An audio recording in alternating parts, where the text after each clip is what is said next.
गरीब अमीर में खाई कितनी चौड़ी, कितनी बड़ी, कितनी गहरी हो रही है, इसके आंकड़े ही नहीं है, इसका सर्वे ही नहीं है। ईएसी कह रहा है, उसके द्वारा कमीशन ये रिपोर्ट कह रही है।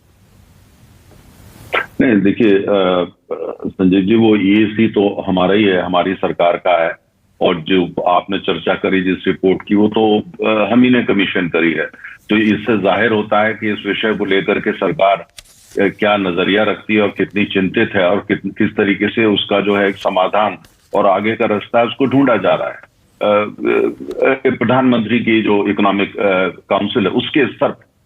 और जहां तक आपने डेटा की बात करी, डेटा की हमारे यहाँ शुरू से समस्या रही है। आज आप कोई भी सर्वे कराने आते हैं जिसमें आप थोड़ा बारीक सवाल पूछते हैं या माइक्रो क्वेश्चंस पूछते हैं, तो तमाम हमारे लोग हैं जिस पे ऑब्जेक्शन करते हैं। आधार कार्ड को भी अभी करोड़ों लोग हैं जो अभी तक स्वीकार करने को तैयार नहीं है। और अगर आप बहुत ज्यादा बारीकी से उनके घर में इनकम ये सब पूछने लगते हैं तो कुछ लोगों से परेशानी होती है। एक चुनौती हमारे यहाँ बरकरार है। और मैं कोई इसका, अगर जितना अच्छा आपके पास डेटा होता है उतना अच्छा एनालिसिस कर पाते हैं, और आपका जो इम्प्लीमेंटेशन होता है, योजनाएं बनाना, उसमें थोड़ी सी आसानी होती है। अर्थशास्त्र का हर व्यक्ति इस बात को जानता है। अब लेकिन दूसरा ये आपने कहा कि अमीरी और गरीबी, हमारे देश में दुनिया के ज्यादातर विकासशील देशों में जो अमीर तो गिने चुने ही होते हैं, ज्यादातर लोग जो है या मध्य वर्ग के हैं या संघर्ष कर रहे हैं या विकासशील हैं, वो भी डेवलपिंग है। और भारत के अंदर जो है अधिकांश लोग डेवलपिंग है। हमारे यहाँ अगर आप, जो मैं डेटा पढ़ता हूँ, तमाम बैंकों के जो तथाकथित हाई नेटवर्थ इंडिविजुअल होते हैं जिनकी चर्चा करते हैं लोग, तो कोई कहता है 7 लाख है, कोई कहता है 8 लाख है, कोई 9 लाख है। अगर आप उनको अमीर वही लोग होंगे और कौन होगा? तो कुल मिलाकर के देश की आबादी।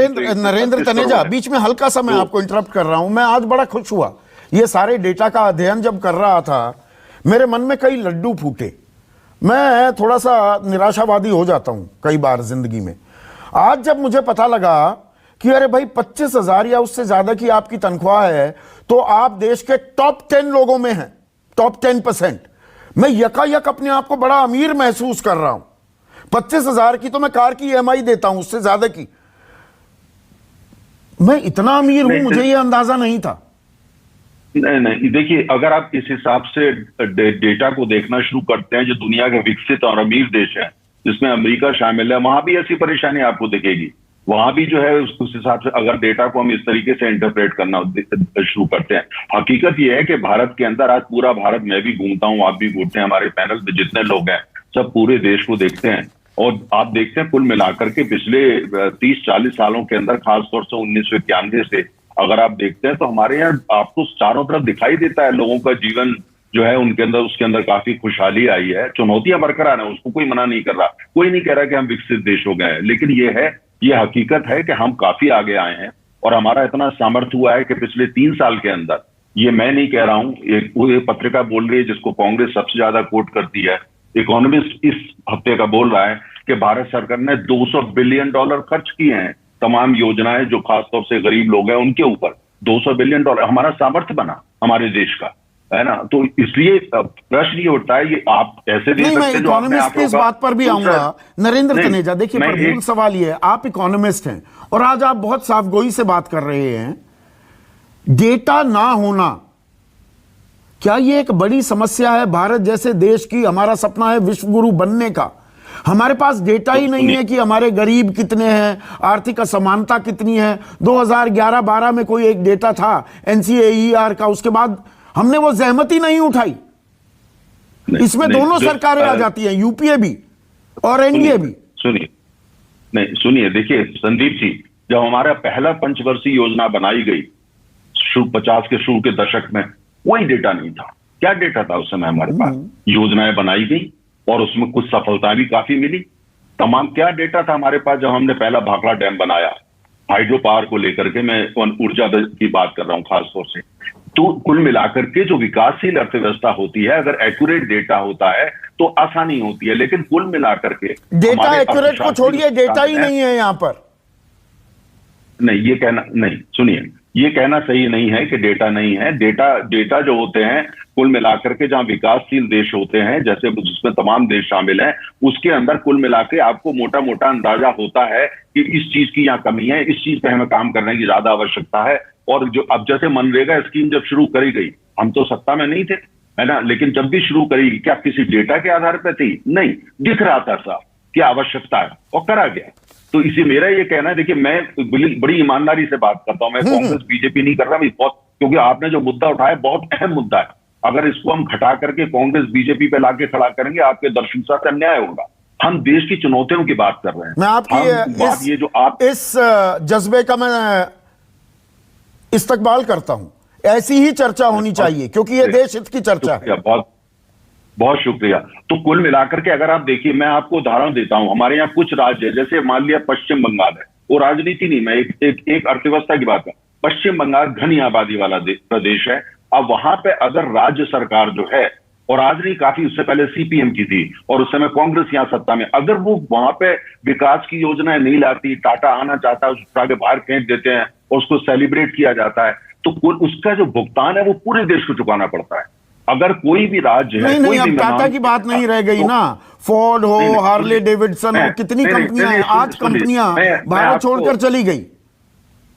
संदीप जी सुनिए, मैं उसकी बात कर रहा हूं आपको, जो नहीं, जो आज की स्थिति देखिए, आप देख रहे हैं पूरी तरीके से। आज की हालत यह है कि भारत के बारे में वो लोग जो पूरे विश्व में अव्वल टॉप पे हैं, जो जिनको भारत में कुछ भी पॉजिटिव नजर नहीं आता, वो लोग, जिसमें मैंने अभी एक पत्रिका की चर्चा करी, जो वो कह रहे हैं कि 2022 में ये पत्रिका बोल रही है, जिसको कांग्रेस सबसे ज्यादा कोट करती है, कि भारत फास्टेस्ट ग्रोइंग इकोनॉमी है ना। लेकिन ये जो चुनौतियां हैं, डेटा की बात किसने करी? विपक्ष ने, कि हम कर रहे हैं। हम प्राइम मिनिस्ट्री की जो कमेटी है, काउंसिल है, वो कर रही है, क्योंकि इसको लेकर के हम चिंतित हैं और आप आगे लेकर हैं। लेकिन ये कहना कि हमारे देश में विकास नहीं हो रहा, ये कहना कि लोगों के जीवन स्तर में सुधार नहीं आ रहा, जो जितनी भी पहले सरकारें रही है किसी भी राजनीति, तो थोड़ा उनके साथ अन्याय हो जाएगा। नहीं, आपने 200 बिलियन की बात की कि भाई इतने पैसे लगाए गए जन कल्याणकारी नीतियों में।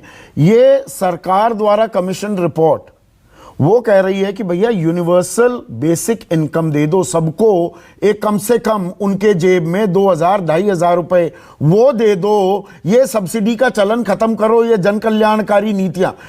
अब सरकार जन कल्याणकारी नीतियों की ताल ठोकती है, सरकार की ही एक परिषद कह रही है कि इसे खत्म करो और जेब में पैसा दे दो। संदीप जी, इसमें छोटी सी टिप्पणी। हाँ। देखिए, लोकतंत्र में बहस आवश्यक है, सरकार ही कर रही है और सरकार के अंदर इस पे हम बहस कर रहे हैं। यही तो लोकतंत्र है, यही तो खूबसूरती है। और दूसरी, आपने ये कहा कि कुल मिलाकर के तमाम स्कीमें चल रही हैं, ये भी एक आइडिया, यूबीआई का आइडिया कोई नया आइडिया नहीं है, स्विट्जरलैंड में बहुत पुराना है, कई अर्थव्यवस्थाओं में ये है, कोई नहीं, पर चिंता का सबब है ना। अगर वो ये कह रहे हैं 2,000-2,500 ही दे दो, तो मतलब देश में बहुतेरे लोग ऐसे हैं 2,000-2,500 रुपए भी वो नहीं कमा रहे हैं। इसीलिए मैंने ये उदाहरण भी दिया।